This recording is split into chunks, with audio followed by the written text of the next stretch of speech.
Oh, you are? Okay. Because, like, Yeah. he was talking about how, like, tragedy started as, like, the worship of the cult of Dionysus, kind of. Like, that was the ritual, that was the religious rite. Right. And tragedy was used as, like, a way to express these, like, chaotic things that were battling within the hearts of people Mm-hmm. in Greece. It's, like, fascinating. Yeah. And then he hated Euripides because Euripides, like, explained it to them, explained what was going on to them. So then they lost that, like, transcendent drunken experience of hallucination during tragedies, Mm-hmm. which is fascinating. Yeah. Yeah, that is. Yeah. The one like overall idea I was thinking about is like it's hard to tell because it's translated from Greek, but it's like the language difference between Aeschylus and Sophocles, like just like Mm. kind of the formality and the poetry of it. It does kind of transition from Aeschylus is very like it is very clearly like this is just poetry that's put into verse that tells a story versus Sophocles, it becomes more like conversational and casual in some places. Like overall, it still is very much like formalized in verse and like kind of like Shakespeare, where it's not you wouldn't talk like this, but there are some places where there was one spot where this really was clear, where I think it was when Oedipus was accusing Creon of like conspiring against him, Mm. and Creon like he like stumbles over his speech, and it's like he like repeats a word. Oh my goodness, I want to find this because it's a good example. All right, well I can't find it now, but essentially it was something like Oedipus says, "Okay, well then I will have you killed," and Creon is like, "Well, well then I guess you will." Like he like says a word, pause, and Mm-hmm. then says like another thing, and that kind of like speech pattern didn't. I don't remember that showing up in Aeschylus that much, where like the emotion of the situation is put into the words rather than the words being rather than like the words being purely a showing of artistic poetic like construction and putting all of the emotion onto maybe like the way that the chorus sings or the way that the performers move and express themselves. Like it's actually in the words themselves, and that was just one like transition from Aeschylus to Sophocles, where Sophocles becomes more just more casual and emotional in the language. So, but again, I don't know how Yeah. much of that is like, the translation. Who knows? We're gonna have to edit this out, but I need to plug my computer in. I Okay, forgot to do it before we you're good. You're started. good. You're good. 30 I'm gonna try seconds. to find that then because that was important.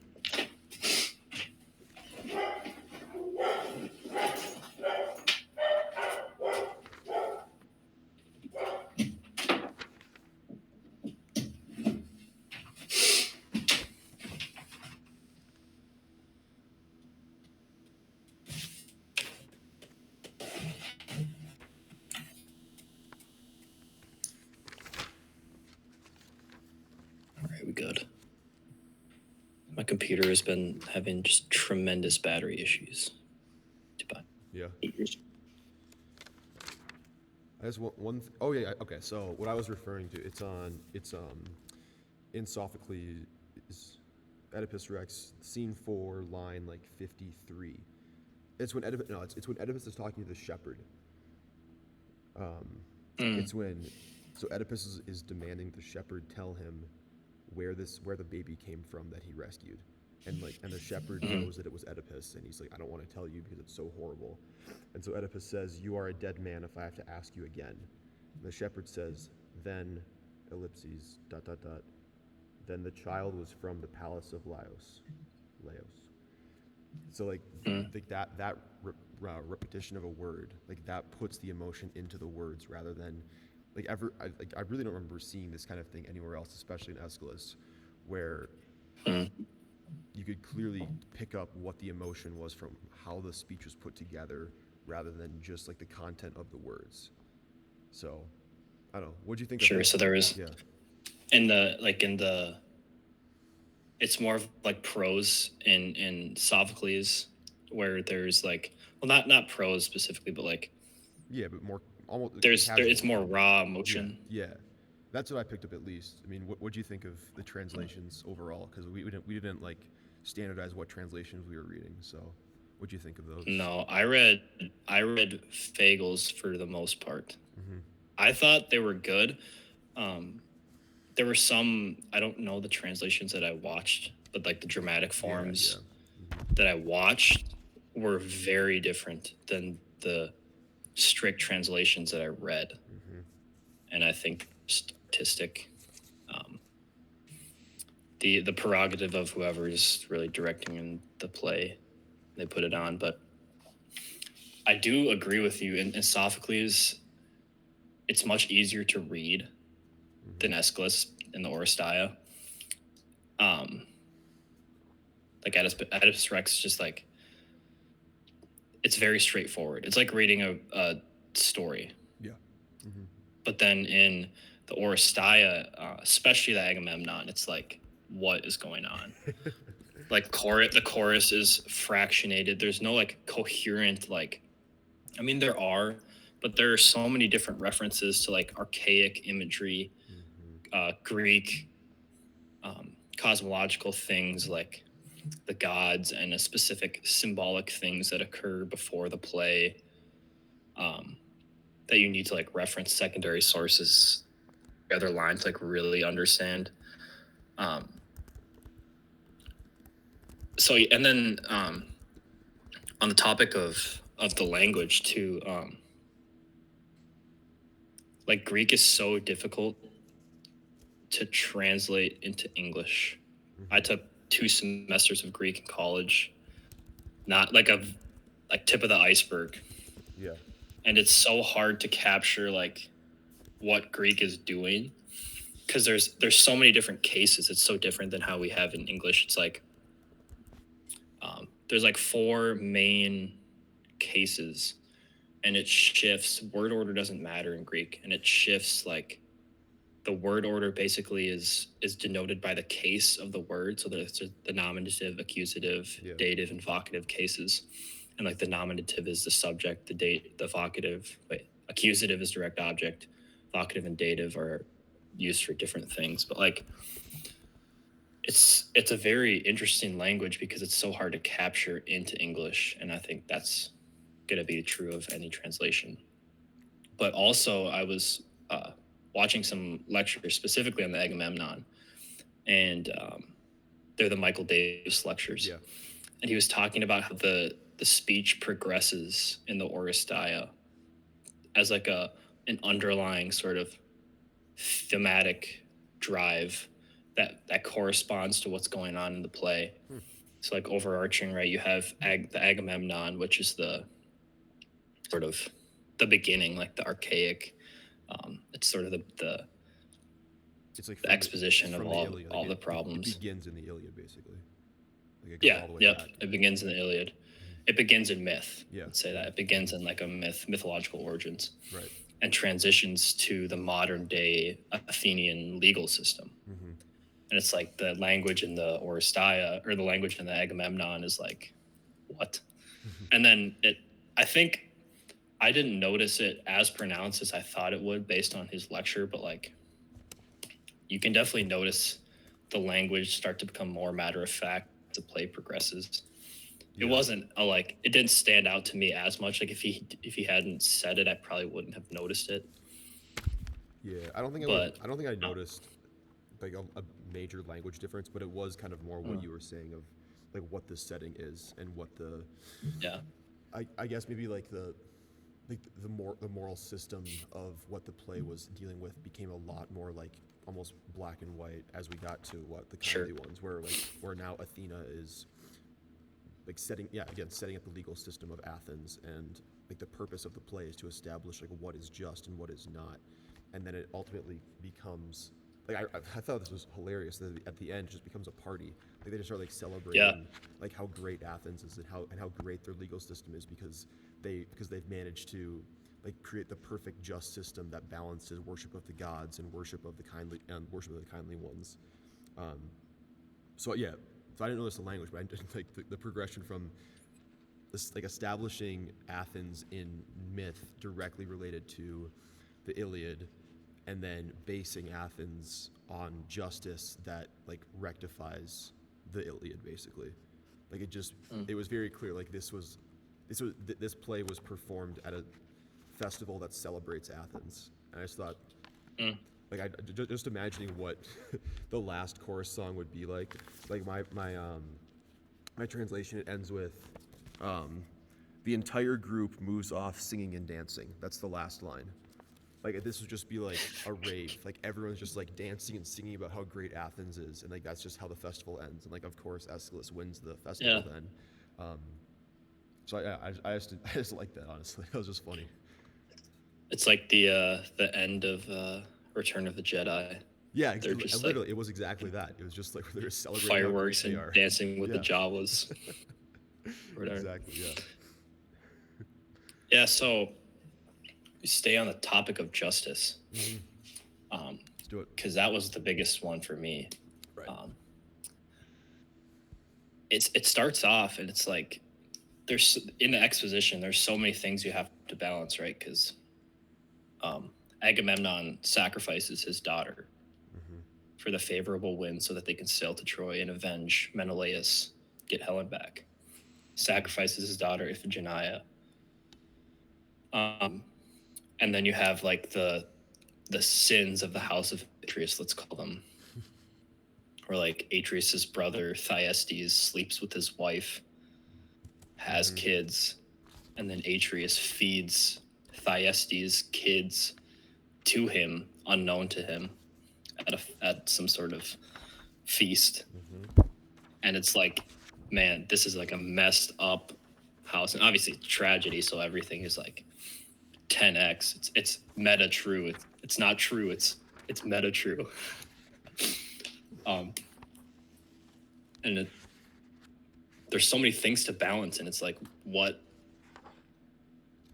how, and then like coming back to this after having read it, like how does this all feed into like the founding of the legal system? Yeah. And I was like the beginning was like the natural law. And I think to me, the natural law was like represented by the Furies. Right. So yeah, I forget what line. The translation I was reading online was it was totally not an online PDF that was a little bit sus, but that's okay. It didn't have lines, which is a bummer. That's but one quote I had was like, neither by singeing flesh, nor tipping cups of wine, nor shedding burning tears can you enchant away the rigid fury. And that was the chorus, and they were talking about how they were kind of exposing the play and talking about how like the natural laws, like the eye for the eye, tooth for the tooth, like Right. vengeance must be met with more vengeance, and the cycle continues, pressing on another victim's another quote. Yes, that was what struck me at the beginning. It was that sort of cycle of retribution, and then obviously that's met with Clytemnestra's murder of Agamemnon later in play. But yeah. No, that is true. That was another. Like if we want to bring up like quality, like that is where like quality most fits in, of like the static biological quality versus social quality. Like the Furies, or what is it? Yeah, the Furies are like biological quality. This kind of brings into the kindly ones, but what they are most upset about is that Orestes killed his mother, because that's killing your own blood. Yes. And like biologically, that's just like messed up. Like you can't do that. That's the most basic law, is you just cannot kill your blood. And so then that makes then everything, the House of Atreus and Agamemnon killing Iphigenia, like those are like the worst crimes you can commit, is killing your own family. But then the next layer is like you put on like social quality of like what's maybe even more important is allegiance to your society, like not just allegiance to your blood, but Orestes claims basically that killing your mother is justified if it is done to like right a social wrong, because the upset of the king, even if the king had done some biologically bad things like killing his daughter, even if that is true, the king is still the title of the king is greater than that crime. And so upsetting that power structure and bringing in a new king, like that's an act of like tyrannical. What was the word? Like that's a rebellion against the rightful king, and like that just inherently is wrong. And so, and then yeah, so the Furies represent like this base sense of like biological morality, and they're older than Athena. Like that's like a big thing that comes up in the Kindly Ones, is that they keep saying like, Athena, you're younger than us, like you can't like meddle in this. We should have more right than you because we're older. But Athena is kind of, because Athena is like the patron goddess of Athens, which is like Athens is the modern system.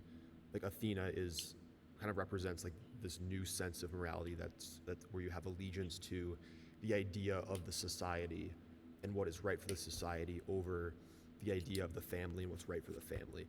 And so then that progresses to where Athena like she can't decide, and so she creates the legal system and gives humans the ability to do this, because um, like I was thinking like basically, what is this on in Kindly Ones on line 630 or so.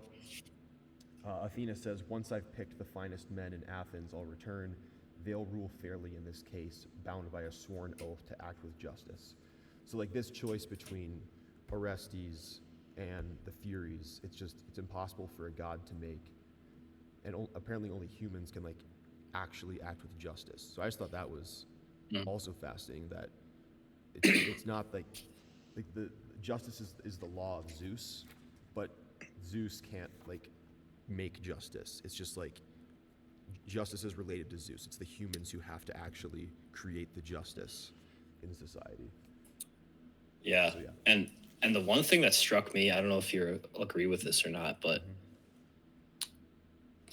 I think justice and ideal in this play is never actually like justice itself is carried out, because the trial itself, like Orestes killed his mom killed his dad, um, and the jury is it's a hung jury, it's tied, Right. and Athena's like, oh, I'm just gonna cast my vote to break the jury and then to acquit Orestes. And so it's kind of unfair if you think about like the funding of the legal system is a matricide that goes unpunished. Is that justice? And so it's kind of arbitrary when you think about it. But then you get back to like the central premise of the play that underlies the whole thing. You have Clytemnestra, who kind of represents the maternal, biological, family-oriented biological stat quality, that sort of side of the duality, and you have Agamemnon, who represents the father. He's the paternal sort of societal thing. And then one scene that really demonstrated this to me was the carpet scene, where like Clytemnestra, like, yeah, they roll out the carpet right as he gets back from the war, and she's like, oh, just walk on it. He's like, what? No, that's super disrespectful to the gods. And he ends up like walking in the carpet, and it's like sort of a testing of wills. It's like Clytemnestra is like, if your will is so strong, why did you serve the gods when you needed to kill, like when you killed Iphigenia? Like it was obviously a choice that you killed Iphigenia. So she's like testing his will, and his will obviously lies with the paternal societal sort of side of the dichotomy, and not with her maternal family oriented side of the dichotomy. Yeah. And so it's fascinating to me that justice is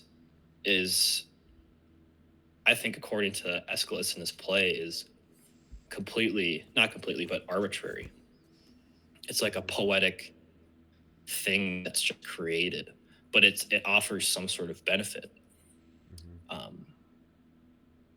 Yeah, I think that's fascinating. That, and then also one other thing that I was looking at was like to found a legal system is it's based on matricide. To found a city is fratricide. Yeah. And it was like a parallel thing, because like Like you think of Romulus and Remus, like Romulus found Rome, he kills his brother, and now it's called Rome. Right.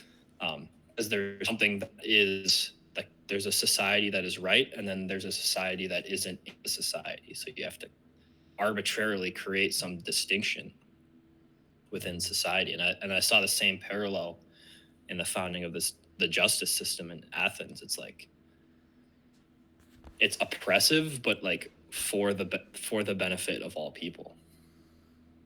Mm-hmm. Yeah. So yeah, that makes sense.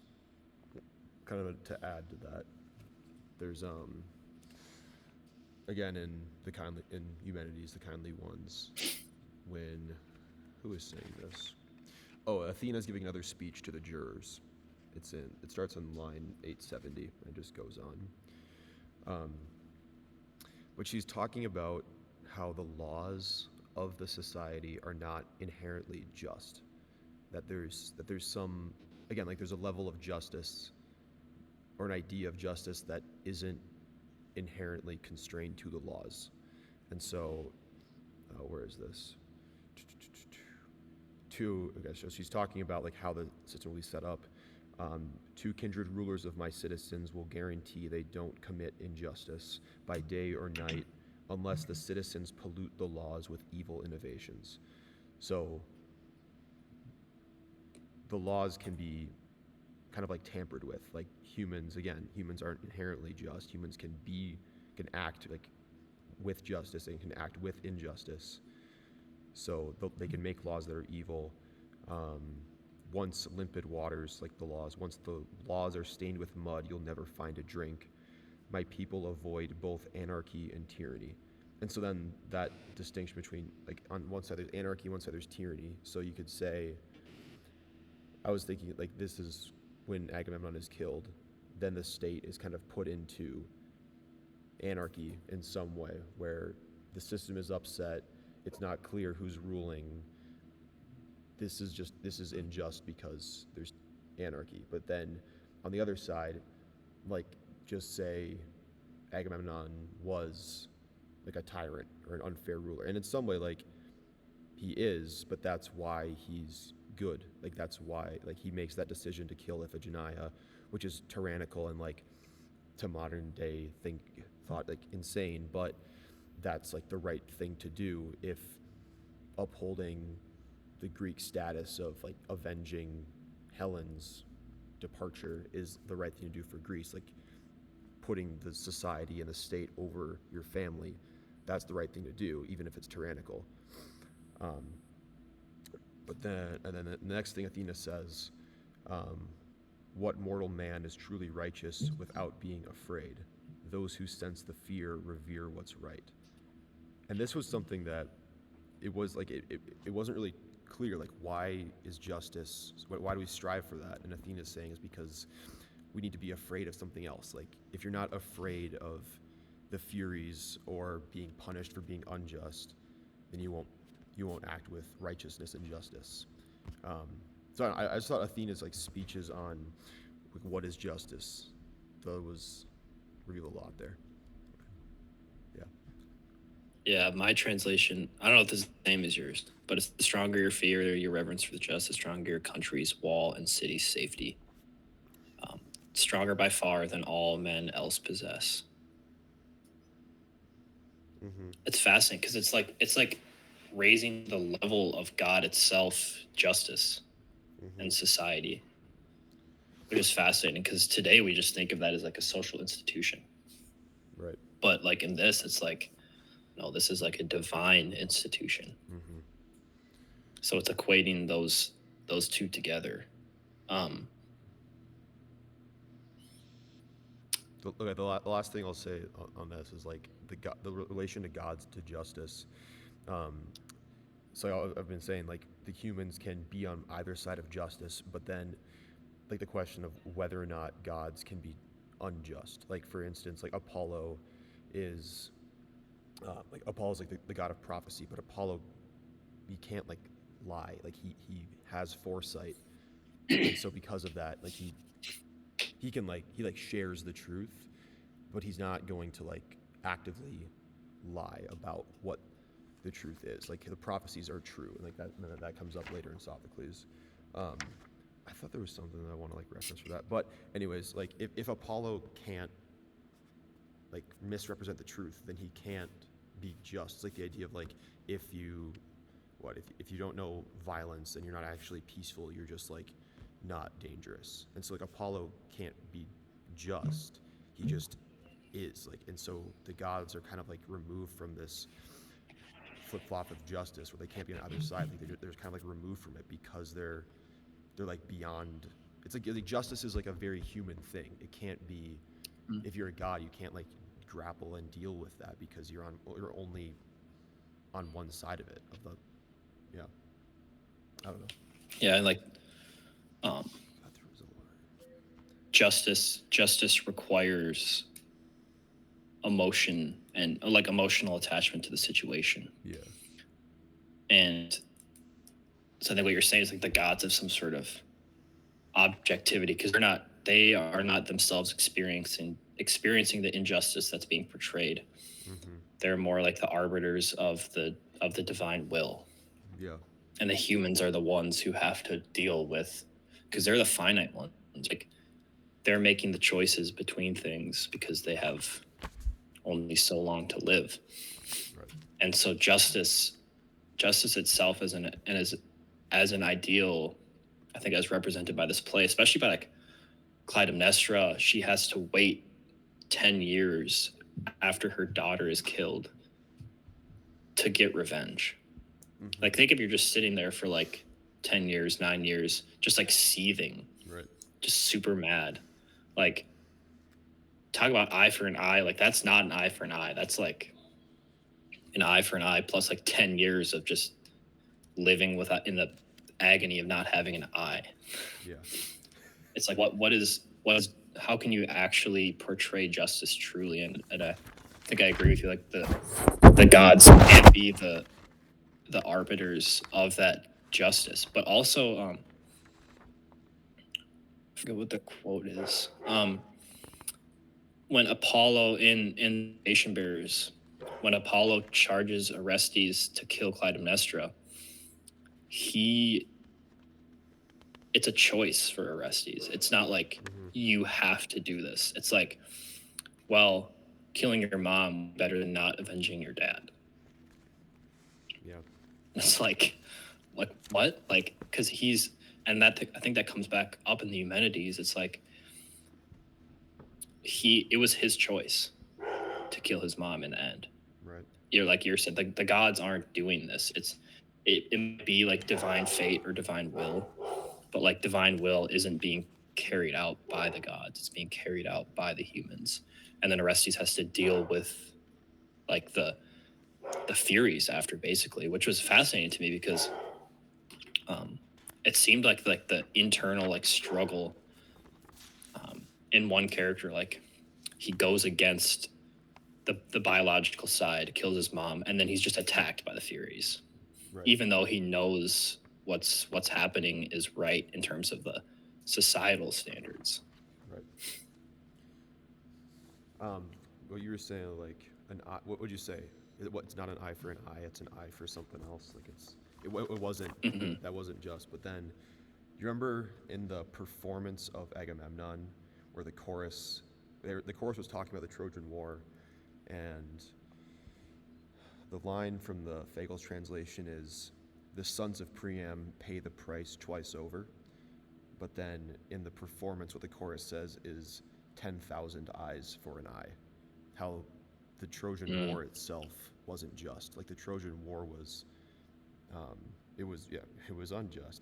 But I thought that was another, like how these plays talked about the Trojan War and whether or not the Trojan War was like a good, just thing was fascinating, because it's not just that, like it's not like the Iliad is like this fantasy story of how amazing Greece is. It's like it's very complicated because it was so murderous and bloody, and that the Greeks were like in some sense kind of these like terrorists coming into Troy who just like destroy the city, and like whether or not that's just. And then the idea that like if Athens or like Greek society is in some way like built on revering the Trojan War and how great they were, like it was kind of a genocide. And like, what's the social ramification of like basing your society on like this shared pride in a genocide?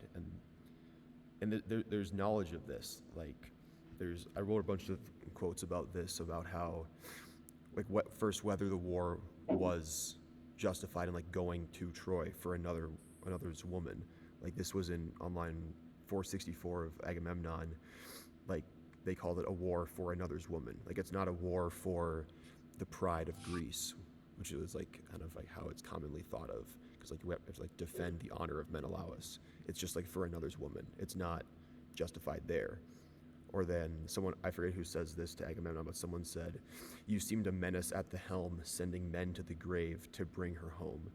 So it's just like this repeated idea that the Greeks were maybe like wrong for this, that this wasn't the just thing to do, even though the heroes of it are worshipped and the story is the cultural foundation of Athens. But yeah, like because you bring up the idea of, if the legal system is founded on like maybe not a just thing, like yeah, also the society maybe isn't founded on a just shared memory, and like that is another just base conflict, that there's not a true, like you can't truly access justice and know for a fact like what we did here was just. It's always a guess, because only the gods know whether or not it's just or not. Yeah, that's the one thing I'll add to that is like the chorus was the old men. Mm-hmm. They were like the old men in that society, and it's like I think what Aeschylus was trying to do by that was like showing us that they've been through this before, right? Mm-hmm. There's I wrote down a quote.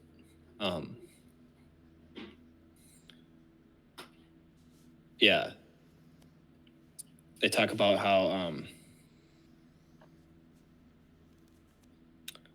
they're one of the quotes I just wrote, it's really short. It's just like, "Pressing on us another victim." And I just wrote like, "The old men in their age see the eternal cycle of the old natural law." And they're explaining this injustice, and then talking about all these things, but they do it in a way that's so direct that like isn't.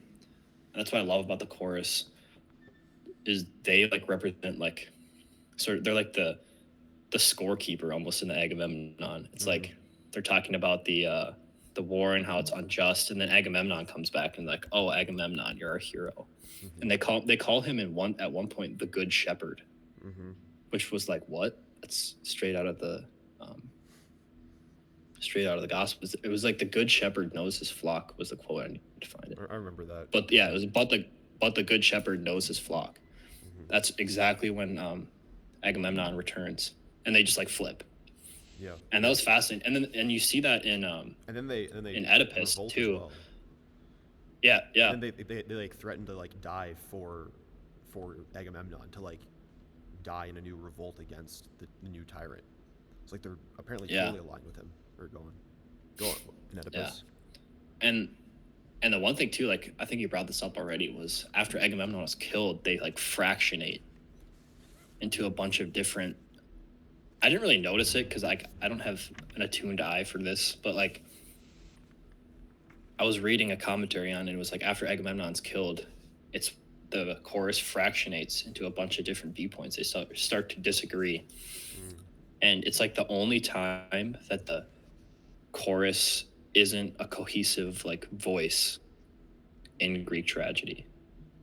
That might be a hyperbole, but like it was a very pointed attempt at like showing what happens when you kill the benevolent father.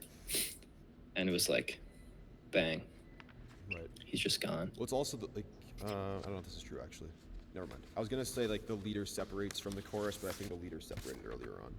Yeah, the leader was always a different character, so never mind. But the choruses, like how the chorus functions, because in Oedipus Rex, like the chorus, what's his name? The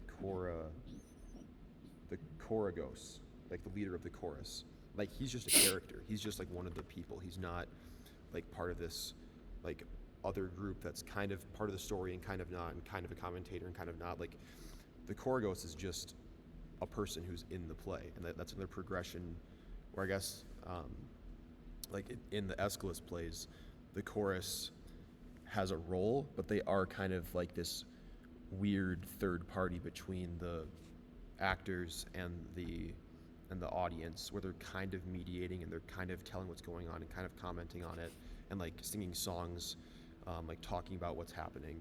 But then that happens in Oedipus Rex, but also the Chorgos is just a character and is part of the play as well.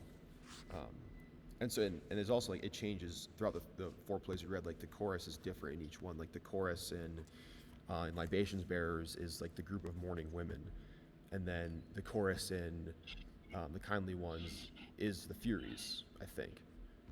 Or it's, right. So it's not always a certain role. Like different groups of people become the chorus and become the ones who are commenting on the story. Yeah. All right, let's talk about if truth is actually good. Okay. Because the one thing that was interesting to me in this was they say this a lot, especially the chorus in the Agamemnon. The chorus says we have to suffer into truth. Yes, that was a big one. Because that's when they're talking about. That's when they're kind of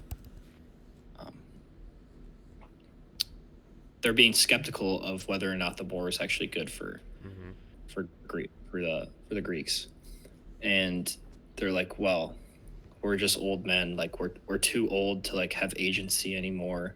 We couldn't fight in the war 10 years ago. We're older now, and then it's just like we're just suffering into truth. But then through the play, it's like truth is like the amount of resistance that's met, like the hardship almost. But then the one thing that was fascinating was when Cassandra is kind of a minor character in Agamemnon, the war spoil of Agamemnon. Yeah. She's like prophesying, and the chorus is like, no, like we can't take this. It's like too chaotic. It's too much truth, because she's basically telling them what's going to happen. Right. And the quote I have is, the birth pang of the seer who tells the truth. Humans are not meant to understand the chaos of the future in the present. The truth is actually something that is harmful. And to me, that my mind went straight to quality. Because in the end of that book, he's talking about like, what is insanity, right? It's too much chaos of the future, too much dynamic quality. And Cassandra kind of represents that like dynamic aspect that looks into the future. And the future is a fatherless society, like the tyrant, like Clytemnestra's killing Agamemnon, who's the king, and so that unleashes chaos. And they're like, too much. Sure. And then also, like the truth being harmful is a big part of Oedipus Rex as well, where yes, like every character in the story is running away from the truth. Like the king? What's the king's name? The first king. Anyway. Laius. What's that? Is it Laius? Laius, yes, thank you. Laius. It wasn't one of the characters. So like Laius and Iocaste, like they try to kill their baby because that like the truth of that prophecy is so scary. And then Oedipus runs away from his prophecy, and everyone's like running away from the truth all the time because the truth of the prophecy is so scary and it would be so horrible. But then this is a different topic, so we can come back. But then Oedipus like thinks he's beyond the truth. Like that's what the hubris is. Like that's what the flaw is. Because I remember when I read this play in high school, and like our teacher was saying, like, this is a story of why hubris is a flaw, and I didn't really understand what that meant. Like I didn't really see like how is Oedipus being, like how does he have hubris here? and it's because he thinks he got away from the truth. It's because he thinks like that the prophecies and Apollo's oracle like are relics and they're not true anymore, and he thinks that he somehow got beyond the gods and he got beyond truth, and he's living in this, like he's living in like a completely self-determined life. Like he thinks that he, Yeah. like I remember when he was talking about how he defeated the Sphinx.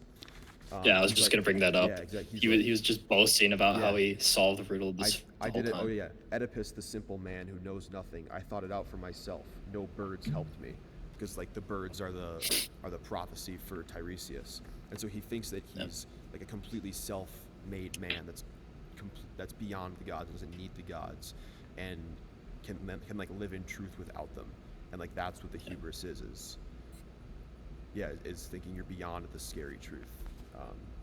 So yeah. Yeah. And he's the beginning, he was just, I was like, dude, because I think in this play you're supposed to know the outcome. Yeah, I think for sure. I was reading something and they were like, this was a widely told story. Like it wasn't something that Sophocles just invented. There's also It was so like much, this was like, a known obvious story. foreshadowing. It's like as soon as they Yep. bring up like the prophecy, it's like, all right, yeah, this is gonna happen.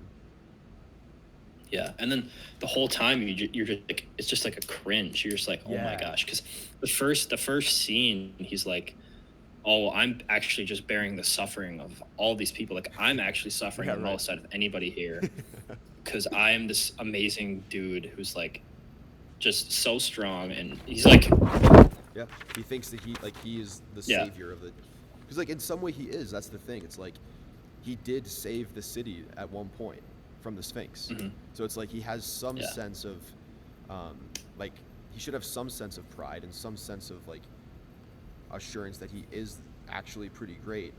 But it's I think it's the problem is who's giving him the praise. It's like he's praising himself rather than, I don't remember Agamemnon praising himself this much. It was like everyone else was saying how great of a king he is, and like how he like you said, the good shepherd, like he is taking care of us. So like Agamemnon is doing heroic things, like he's going to Troy and being a hero, but he's not saying that he is a hero. He's like he won't walk on the carpet because that's equating him with the gods or putting him above the earth. Where Oedipus does a heroic thing, but he's not acting as a hero. And like in some way, like, it is just like humility, which is strange to think about humility as an ideal prior to like Christ, but that's what it seems to be. It's like you do something heroic, but you don't acknowledge that makes you a hero. You just keep acting and let the people tell you that you're a hero. Yeah, because in Agamemnon, like the whole reason they're going to avenge Helena, the whole reason why it's such a big deal is like, I think it's Zeus was the god of guest right in Greece. And like guest right is like a huge deal. It's like if somebody of status comes to your house, you've got to put on a show. Like it's got to be top tier, super nice feast, whatever goes on. And then they just violate guest right. So he's avenged that to keep society like together. Right. Because otherwise, if that goes unavenged, society's just like undermined. Right. But then in this, it's like the whole thing is just a facade. Like there's nothing that's he's not like doing this for like a reason to like maintain societal like norms. He's like literally asking people to like, there's one line where he's like, whoever killed the king may decide to kill me too with the same violent hand. It's like, yeah, he just told himself to kill himself. Right. And it's like in the Agamemnon, you get the sense of like, oh, this is sacrifice on the part of society. And then in Oedipus, it's like, oh, this is like ignorance. And ignorance is super dangerous because you're asking for the truth that will kill you. And it's very different than like the truth will set you free. And it's a very like different view of truth. Well, here, because yeah, go ahead. It's a stretch. Have you seen Indiana Jones and the Kingdom of the Crystal Skull? Yes. It's the fourth one. Remember at the end of the movie when when the Russians find the alien and like ask the alien to like give them all the knowledge in the world and then just kills them. It's like that. Yep. Yeah. That's a great reference. That's what it is. Yeah. The truth won't or set you free, just make you go insane Yeah. and kill you. Yeah. Or like in the Old Testament, or to reference Indiana Jones actually, and Raiders of the Lost Ark, when they open the Ark, it's Yeah, just like the same fire thing. of God is Yeah. unleashed on them. It's Too like much. they all just explode and melt. Those are great movies. Yeah. So okay, one thing I was thinking about is kind of like, yeah, how is Oedipus? How are we supposed to think of Oedipus at the beginning? Because again, like when I read this in high school, I thought it was like Oedipus is a great man. He's a hero. He's amazing. He's at the beginning flawless, and then he commits a flaw, and then that like tragically kills him in the worst way. But that's not how I read it this time at all. Like this time I read Oedipus as almost this like this comedic, pathetic man who like the audience would just like laugh at and just be like, you are such an idiot. And there was one note that, I don't know if your version had this, but there was a footnote when they were talking about how Oedipus has like wounded ankles because of the bind on his ankles when he was a baby. And the note says Oedipus means swollen foot. Like that's just hilarious. Really? Yeah. So like, and my note next to it is like, is that funny? Because like in English, that's hilarious. What? That's hilarious. That's hilarious. If his name means swollen foot. So it's like if I were to watch this play, and it was translated in English, and the character of Oedipus was played by a guy whose name was like Lumpy Foot, like that would completely change how I would see the character. Like he would just be this pathetic comedic character, not a hero who has a tragic downfall. He's just like a clown. And like that's exactly. How I read Yeah, Oedipus it should just be a comedy. This seems like more of a comedy the second time I'm reading it, where it's just like hilarious how stupid Oedipus is. Like he did one cool thing. He defeated the Sphinx, but then it just all went to his head, and he thought he was a god. He was beyond the gods. He was beyond his prophecy, and that's like it's funny. So yeah, I want to wrap this in because Michael Davis, the one great line from his lecture, out of like watching hours of him talk. I'll be honest, I watched one and then I was like, I can't deal with you, dude. Like the ideas are good, but it's it's not coherent. Anyways, he says philosophy. He's talking about Nietzsche. Yeah. He says philosophy for Nietzsche is a willful imposition of order that is not aware of its own willfulness. Yeah. And I was like, oh, Oedipus. Right. Because it's almost like if you kind of make this a Nietzschean sort of play, it's like, oh yeah, sure. Because like in a way, we too, by like saying the truth is X, Y, or Z, or saying that the metaphysical system of reality is X, Y, or Z, we're poetically or artistically creating an arbitrary sort of framework for existence. Right. In the same way that society is arbitrary, in the same way that justice is arbitrary. It's not to say that it's bad, or it's not to like denounce society and its truth, but it's like a way. And that was just fascinating to me because when you look at Oedipus, it's like that whole time you are extracted from the situation and looking at, all right, here's Oedipus, here's the truth of what's going on, and you're just like, wow, this guy is a fool. Mm-hmm. And I think what Sophocles is trying to do is to get us to see that from like the point of view of the observer, because you can never see it when you're in it, right? Like that requires subjectivity, and you gain that objectivity when you're watching the play. So I thought that was a fascinating parallel. Right, for sure. But then also the play Oedipus Rex ends with a moral with Koragos like saying this is what the play is about. He says, men of Thebes look upon Oedipus, who towered up, most powerful of men, yet in the end ruin swept over him. Let every man in mankind's frailty consider his last day, and let none presume on his good fortune until he find life at his death a memory without pain. So like the moral of the story is don't assume you'll have a good fortune until you die, and that to believe that you'll have a good life or that you somehow escape prophecy, like that is the act of hubris that puts you above the gods, because thinking of yourself as able to see into the future and going to have good fortune, that puts you as equal to the gods or beyond the gods even. And so it's this insistence that this super present focus, kind of like it's like don't look into the future, but then also this is back to Aeschylus, but also it's like don't look too far into the past. Like I need to find it quick, but it was the chorus of men was talking about the war. It was someone. It was, but why weep now? It's over for us, over for them.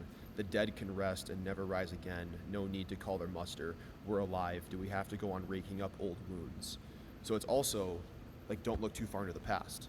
It's don't think of the good fortune, but also don't dwell on the past. Like be very present. And I don't know if you saw this note I put into the doc, because it's from this book, The Portable Greek Reader. Mm. In the introduction, the author W.H. Auden, he was talking about the temporal orientation of these plays and of Greece. It was like it's so presently focused. Where the example he uses is Oedipus. Like Oedipus, he knows that he has this prophecy that he's going to kill his father and marry his mother, and so you would think like he's going to be aware of this through his life, and like if he were to come to a stranger on the road, he would think twice before killing him because it could be his father. Or if he marries a woman, he would think twice about it because it could be his mother. But he doesn't at all. Like, he's so presently focused. Like he just randomly kills 4 men on the road out of like this rage. Versus the author Auden in this introduction, he says like if this play were to be written by Shakespeare, and like the analogy is Macbeth. Like Macbeth, he kills the king, and then he knows something bad will happen. It's like he puts himself into the future, and he's like, I can see how action A will result in consequence B. Versus Oedipus has like no sense of that. He's just like he's only acting presently and only living presently. And then that moral that the Chorgos gives at the end of Oedipus Rex, like that's kind of the same thing. It's like only live presently, don't look beyond, which as we can see, can end up bad for you if you don't look beyond in some way. That's interesting though, because in the libation bearers, I'm pretty sure Apollo tells, because it's when Orestes is trying to decide whether or not to kill his mom. Yeah. And Apollo is like saying like you can either suffer a mother's curse or a father's curse. Like which one do you want? So he knows that he's going to get attacked by the Fury. So that's an interesting one, because like in Oedipus it's a little bit different, but like in Agamemnon it's like a little bit forced into like what's going to happen. Yeah. Yeah. Mm-hmm. What else should we hit on?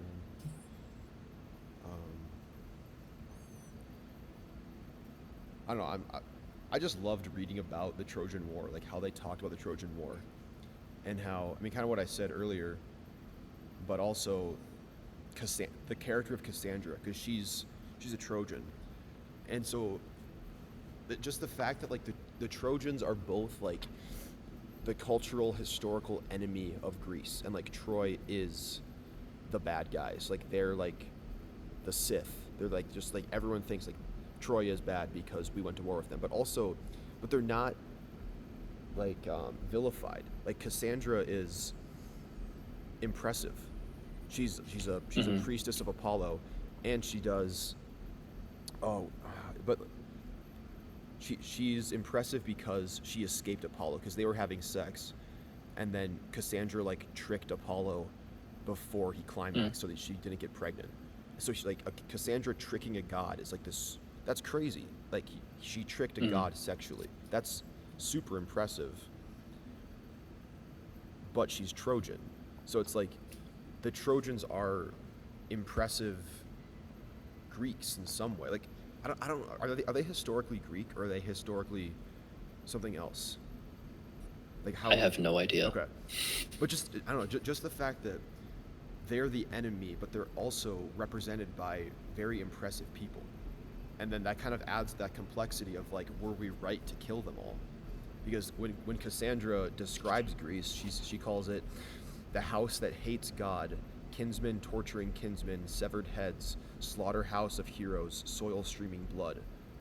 So, like, again, it brings that idea of, like, was it right to have this war and to slaughter the Trojans, even though they were made up of impressive, great people, like Hector as well. Like, Hector is a hero and he's killed. It's like, was this the right thing to do or not? But I thought That's the character fascinating of too. Cassandra was 'Cause- crazy. Yeah, because in the carpet scene, I'm pretty sure that I don't remember exactly. I need to find the quote, but the thing that makes or sends Agamemnon over the edge is Clytemnestra says, where is it? But Priam, can you see him if he had your success? She's saying, like, Priam would walk on this carpet if he had won. Yeah. So she's like idealizing Priam, Yeah. and then Priam is the catalyst for him to do this, like, act of walking on the gods. It's like, oh, okay. But then also, I do agree. Cassandra is fascinating. I didn't really know what to make of her. Yeah. But one thing that was interesting is she's like a sort of she's caught up in the middle of this whole thing. Mm-hmm. Like, her innocence is like sort of a stumbling block, because, like, sure, you could make the case for Clytemnestra killing Agamemnon being just, but you can't make the case for Clytemnestra killing Cassandra necessarily being just. Right. So she says, where does she say? Oh, I had this quote somewhere. Oh, it wasn't a quote. I just wrote. She talks to the chorus and to her avengers, eventually, not to forget her innocence in the situation and to avenge her. And she's like we were talking about earlier, like, eye for an eye isn't actually a thing in reality. She is another example of that personified, though. So it's like eye for an eye, but there's another life, so it's added to the cycle of retribution, and it's like never actually equal. So you're just actually going like this the whole time. Right. For sure. So one thing, I don't know if you got this, because I was thinking about this for a long time. Why, in the Libation Bearers, why does it take Electra so long to recognize Orestes?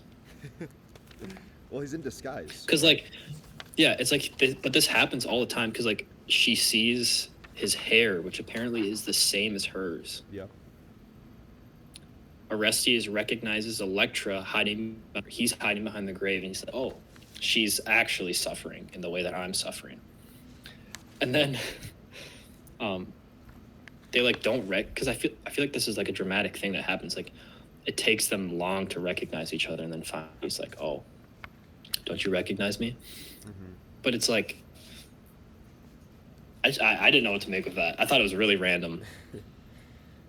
I don't know if you had any. No, I don't know. Because it's like Orestes. That's kind of, yeah, you kind of hit on it. It's just like, because the longer you extend that reintroduction, it also allows for, like, some context, like some, like some, like, world building. It's like Electra asks, "Can you know who I pray for? What have I asked for?" Like, that's setting up Electra as someone who has been, like, missing Orestes and praying for him and, like, wishing for him to come back. Like, giving her all those lines to ask about Orestes, like, kind of just sets up more of her and his character. But yeah, it also just does, like, it makes it more dramatic rather than just, like, turn around. It's like, Orestes, you're back. It, like, allows for this buildup of, like, I've been missing you so much, and now I actually meet you. I don't know. True. That actually just gave me an idea, because Orestes is sort of like the redeemer. Yeah. Archetype. Right. He's the redeemer, and it's fascinating because I just kind of put this together. He's, like, banished by his mother. Yeah. Kind of like he goes away to a foreign land. He comes back, and it's like, oh, that's, like, pretty archetypal redeemer. Like, this, we've heard this story before. Like, Herod starts killing all the babies in Bethlehem, so Jesus has to escape. Right? to Egypt, There you go. wherever he went. It's like, yeah, where, sorry, so that, yeah, that could be a good reason for that scene, dramatic effect. He's been gone, and the Redeemer comes back. You don't recognize him because he's a changed Yeah. man. He's the Redeemer now. He's the new father. Yeah. Fascinating. Let's talk about some theology, like how they set up the different Okay. gods and like what they do. Because one thing, like more specific thing was, again, relation to the Trojan War, like the gods can be wrong, maybe, like because Apollo and Ares, they supported Troy, but they're not. That doesn't make them like evil gods. That just made them like they just supported the Trojans. That's literally it. Like so, it's like did the Greeks like forgive Apollo and Ares, or did they just kind of like move on from it? Because like I am again, like I imagine, like, if you think of the historical enemy of your people, the Trojans, then the gods of your historical enemy, they would be like evil gods, but they're not. They're just Apollo and Ares who just happen to support Troy. And so just that the Greeks' perspective on their gods, that can change, because the gods like they act in different ways. Like they're not the Christian God of omnipotent, all-knowing everything. Like they're so humanized that they change. They do different things. They're, again, here, maybe they were wrong at some point. Like that was just a very different theological perspective than Christianity. Yeah, and that's the advantage. I don't know if it's an advantage, but that is characteristic of like the polytheistic system. Yeah. Because in the polytheistic system, gods can like battle each other symbolically for like whatever. Like Zeus kills the Titans. Is it the Titans? Yeah, yeah. I forget. But he kills them. There's a Kronos. Some of them. Yeah. He kills them. Yeah. And then he is the new father. And it's like you could never have that in a monotheistic system, because monotheism is there's one. Right. And it's so different. And in polytheism, it's like it's almost like you just have I don't know if this is just super reductionist, but like you have like different psychological drives or biological drives or whatever it is, human drives competing with one another, right, as gods, personifying. And if you think about it in terms of like the psyche, like playing things out, like you could see like the psychological benefit of that, like having gods being wrong, having gods, because in that system, like you're reverencing these gods who are obviously divine, so they're other than human beings, but they're also flawed, and it's like the drives like fighting each other. So you're able to act out that sort of that anguish, and it's like not in you. Yeah, for sure. If that makes sense. It's like you're able to use the myth as psychological catharsis almost. I like that. Yeah, because it's like, if you like, what would happen if you let the spirit of Ares like illuminate you, like embody you? Like what would happen if you let the god of war like act through you? And like you can think about that, or you could read it in the Iliad. Like what happens is he gets beat up, like he loses. So like that's what happens to Ares. Or it's like what happens if you let the spirit of Apollo work through you? And you can like think about that too. I like that, the way to think about it, because they do, like, each god, you could reduce each god, or not reduce, but like you could characterize each god as a certain desire or drive. Like what would happen if you let Dionysus like work through you? What would happen? It's different. Yeah, so you'd have an intense religious experience. Yeah. You'd have a great day. You could just leave it there. But also it's like Apollo works through Orestes too. And then Orestes has to battle the Furies too. But it's like, imagine if it's like the guilt is like biologically hardwired maybe in him.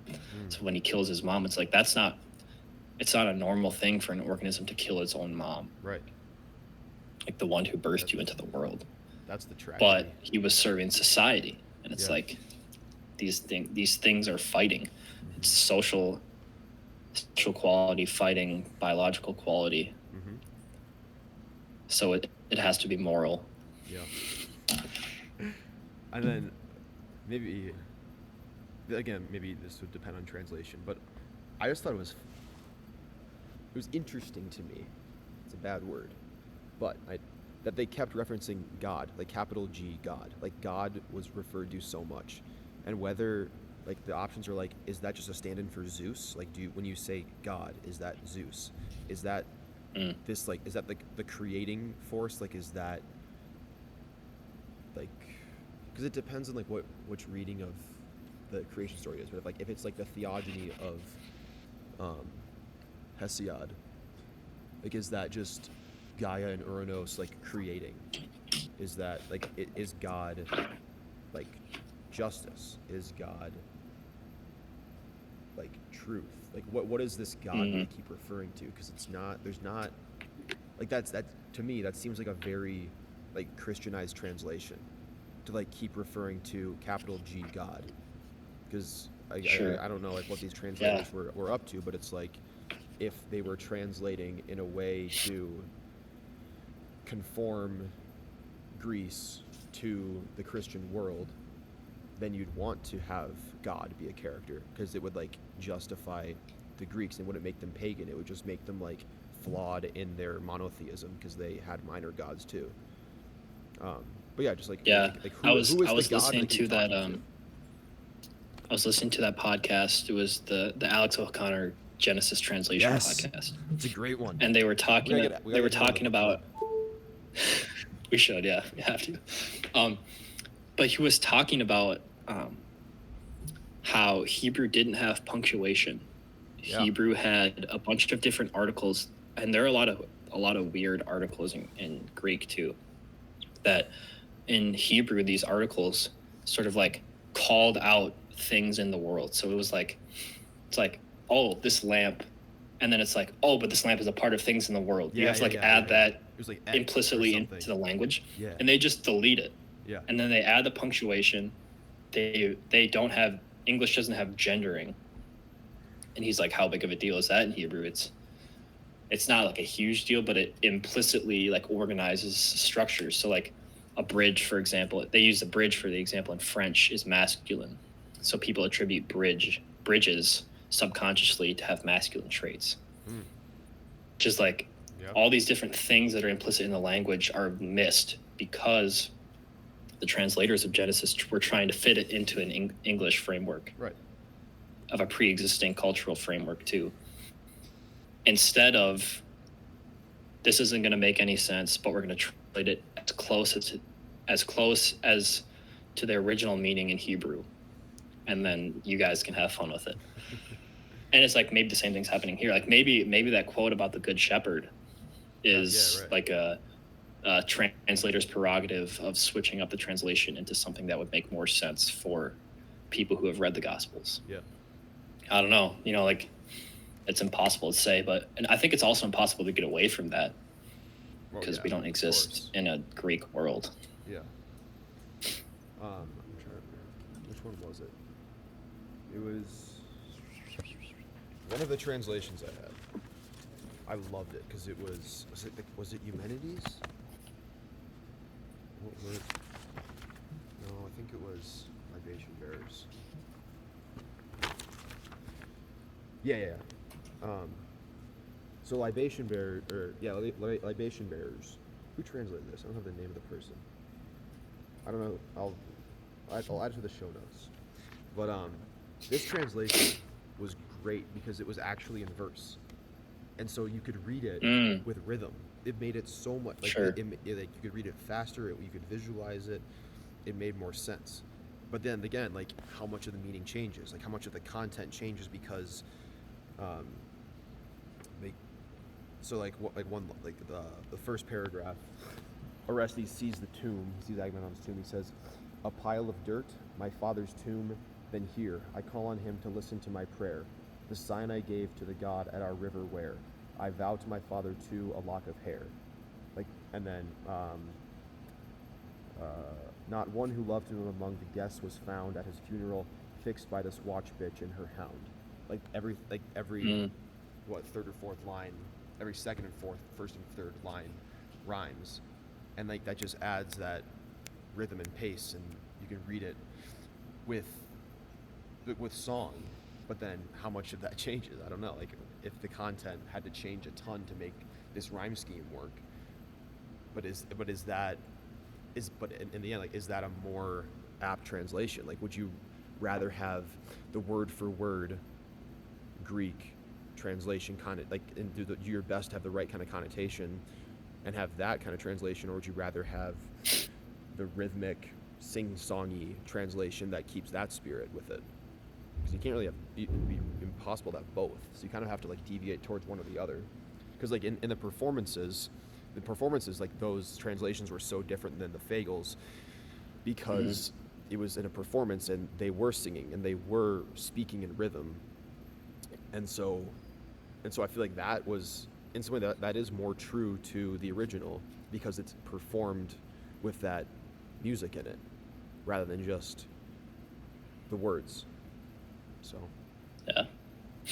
And while we're on the topic of the performances, the masks are so epic. They're so funny. Oh my goodness. And I was like, for no reason at all, I was thinking about that for a very long time. Like, why are they? It's so striking. Yeah. Like, they just, like, you look at them and you're like, what? It like amplifies your perception of them, and it's because they're not. They're static. I was thinking about this for a while actually. They're static, but the fact that they're static, they're like perfected. Because you think about like human emotions, like our faces are always moving. You're never just like sitting there like like the whole time, and they're just sitting there no matter what they say, and it's like one. And like, and then the features of the face are like amplified. Yeah, exactly. They're like so wide-eyed and expressive. But then I'm looking at it right now. So like the chorus, they all have that like wide-eyed look. Bewildered. Yeah, but then Clytemnestra, she has kind of like more normalish features. Like her eyebrows aren't super raised. Her mouth is like kind of open, but she just looks kind of plain-faced. And I want to find Agamemnon. What does he look like? And then Agamemnon has his helmet on, and so you can't really see that much of Agamemnon's face. You see like the shadows of his eyes, and his mouth is not very pronounced, just kind of open. And so I don't have an analysis of that, but just that the characters have different masks as well, where the chorus seems to be much more expressive, and the main characters are just kind of normalish. I don't know. I'm gonna speak metaphorically. Last one. Then Cassandra. I just found her. Her eyes are like super wide. So crazy. She can see because she has vision. Yeah. That's an analysis. All right, your turn. Okay, one question. Did you watch I watched one Oedipus performance and they weren't wearing masks. Did you watch an Oedipus performance? One. Okay. Because the blind guy wasn't wearing a mask. So I was like, what if the blind guy was wearing a mask? Ooh. I wonder what that would be. Yeah. But anyways, like metaphorically speaking, because I was so like, I don't know why I was so caught up on masks. Like, it's such a trivial thing, but and then like, though. No, it's not. Yeah, it's not, because in the same way that the mask statically represents like an amplified like piece of reality, like it's one piece that's perfected out of reality. I feel like tragedy as a whole is doing the same thing. Mm-hmm. Like stories as a whole, myths as a whole. Like, it's like we're taking these truths about society and we're pushing them into this alternate reality that is tragedy, where we're like, we can control what's going on. Humans can control what's going on. And it's like perfected, this truth is perfected out of reality. And that makes it arbitrary, but it also makes it like super intense. Mm-hmm. And the masks were the same thing for me. It was like, they're humanly shaped faces, but they're not human faces. Mm-hmm. But the fact that they're not human faces is making them, I'm going to say it, hyper real. But you know what I mean? Like, it's that effect that's like, oh my gosh, like they're just like inside your head for no reason. Yeah, no, I had like dreams about them. Like, whoever made those masks, they did a great job. They're intense. Yeah, it's like, and they're kind of scary, but they're also just but yeah, I don't, they're not beautiful. They're not like pretty. They're kind of weird. They're kind of ugly, but like they're everything. They're a work of art. And you can't see the eyes of the people, and you can't see the mouths. Right. It's just like black. Yeah. Uh-huh. There's just nothing behind it. Mm-hmm. So it's like they're a muse. They're not even like an actual person. Yeah. It's crazy. For sure. Fascinating. Let me read a little reading to you, and then I want to see what you think, because again, this is another idea from the Portable Greek Reader in the introduction. And then, so I kind of like summarized the idea and then added some thoughts to it. So it's like one paragraph. All right. Societal differentiation is an intellectual construct. So the division between like science, arts, politics, and religion, that they're different things in our modern day. So that means the human is constantly divided and split into distinct selves, which this author says that's an artificial split into three categories: the artistic, the religious, and the practical, or aesthetics, spirituality, and practicality. So for instance, when you go to the theater and like watch a movie, that doesn't have a consequence. I mean, this is personal. Like, this is dependent on the person, obviously. But like in general, if you go to a theater to be entertained, that doesn't have a consequence on your relationship to God, or like how you think of yourself spiritually. Versus, for some, if you go to church, you're not like evaluating the aesthetic quality of the paintings or the performance or like the songs. Like, you could be, but in general, like, you're going to church for the spiritual reason. And I think this one is the most true. Like, the color of your tractor, like what it aesthetically looks like, or the color of your car, that doesn't have an effect on its divinity or spirituality, and it also doesn't affect how it plows the field. So it's the aesthetics there is distinct from the practicality. So this author says we are constantly being divided and split and disintegrated, versus how he defines arete, like, is unified excellence. Like, art, religion, and practicality are inseparable. Like, religion should be beautiful, work should be religious, and art should be integrated into your daily life.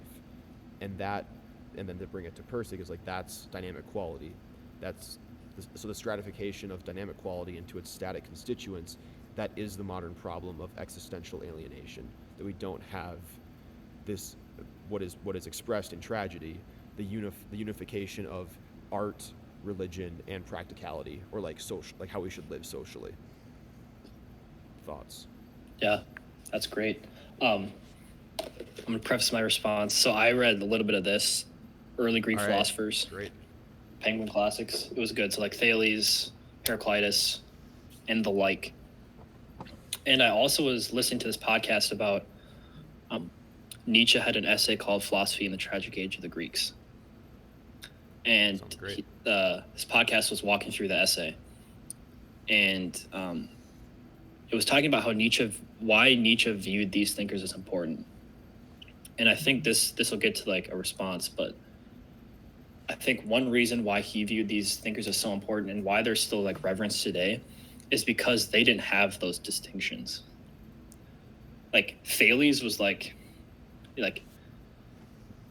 science, like all these people, like they were scientists, they were philosophers, they were theologians, they were all of these things. They were artists. Right. And in the fact that like their philosophy itself was like an artistic expression of the unification of all these things. Like Thales was like, oh, everything's just water. Right. And it wasn't like a specific like scientific truth. He was like living it artistically. So it like penetrated all of his being. Mm-hmm. And it became like philosophy was like a lifestyle. Philosophy was about life. It was about the good life.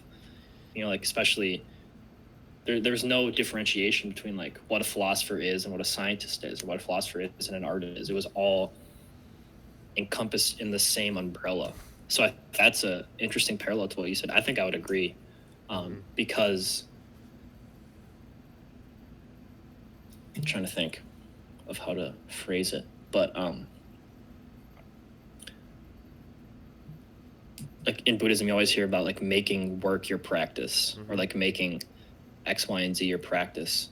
And I think it's a reflection of that, is to try to get back to a place where action is infused with some like greater perspective around it, instead of just like this action is scientifically scalped out of reality Right. into just this thing that I'm doing.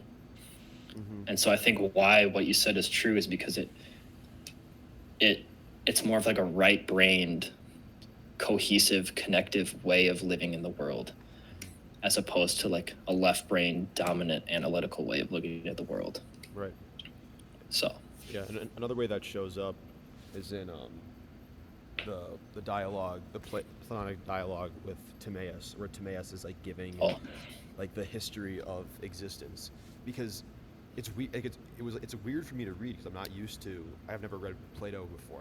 I really haven't read much Greek mythology before, or Greek philosophy before, because he goes so like smoothly between mythology to like geometry. Like it's one flowing current. Like there's not like the mythological talk and the practical talk and the geometric talk. It's like there'll be things like fire is a primordial element, and it is constituted of right triangles because right triangles are the most beautiful triangle.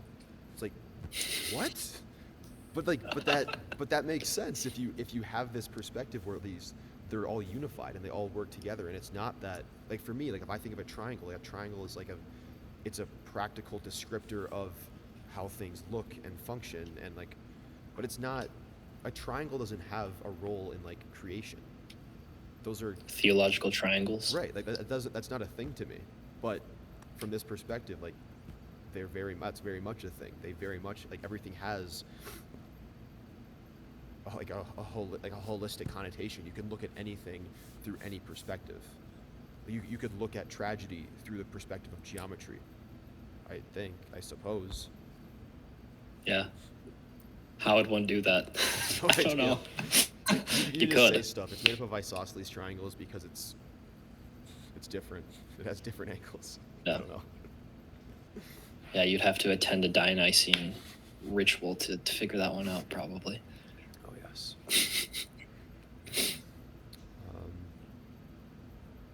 What else? I just think the idea of a colony of chimpanzees living together, evolving, that same kind of biological structure, evolving into a society that values a festival of tragedy and watching people put on performances and plays. Like, man, that social evolution is fascinating. That the Athens Tragedy Festival had so much importance, just like watching plays. I don't know. I just always like thinking about how things develop and evolve, and like, why did this have importance? It's crazy. That's all I got on that.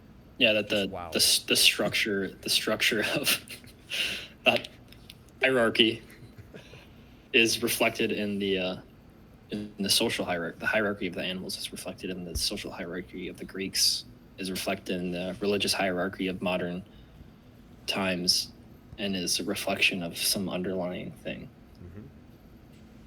Like, yeah, it's hard to work through the type of idea, but like, so far-reaching. But it is fascinating to think about how, to bring it back to the masks, like, there's something in the story that speaks to a part of you that you don't even know is like there. And it speaks to like a unified existence that we can't comprehend anymore, which is fascinating because it's like arbitrary to us to think of like describing fire with triangles. But like, is it though? Like in the Catholic Church, everyone wears mitres, called mitres, or these triangle-shaped hats. I don't know if you've ever seen them. I can imagine them. But they're designed to represent a flame. Ah, there we go. I just made that. Yeah. So like, the reason why they wear them is so it's like a symbol of the Holy Spirit on their head, yeah, which is fire, and it's triangular. There you go. There we go. Theological triangles, connection made. We figured it out. But yeah, it's we don't think of that anymore, and it would be interesting to like just and think about like what you lose and what you gain by having that worldview or not having that worldview. Right. Yeah. So what next?